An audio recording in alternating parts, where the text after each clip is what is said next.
தினம்தோறும் விளக்கேற்ற நல்ல எண்ணெய் இதயம் நல்லெண்ணெய்.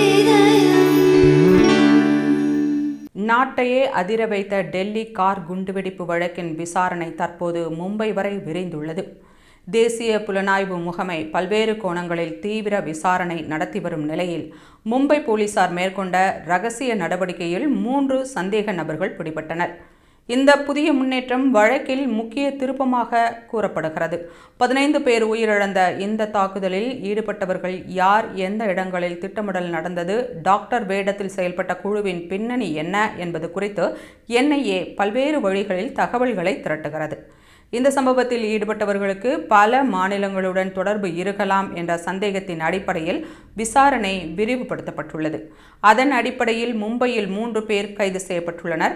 அவர்கள் 3 பேரும் உயர்கல்வி பெற்றவர்கள், வளமான குடும்பங்களைச் சேர்ந்தவர்கள் என்பதும் அதிர்ச்சியை ஏற்படுத்தியுள்ளது. அவர்களிடம் நடத்தப்பட்ட முதற்கட்ட விசாரணையில் டெல்லி கார் குண்டுவெடிப்பு குற்றவாளிகளுடன் தொடர்பு வைத்திருந்ததற்கான தரவுகள் கிடைத்ததாக போலீசார் தெரிவித்துள்ளனர். இந்த தொடர்புக்கு அவர்கள் பிரத்யேகமாக வடிவமைக்கப்பட்ட ஒரு மொபைல் அப்ளிகேஷனை பயன்படுத்தியதும் வெளிச்சத்திற்கு வந்துள்ளது.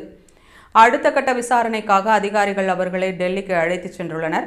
அவர்களிடம் விசாரணை நடத்தினால் இந்த தாக்குதலுக்கு தொடர்புடைய நெட்வொர்க்கை கண்டுபிடிக்க முடியும் என்று எதிர்பார்க்கப்படுகிறது.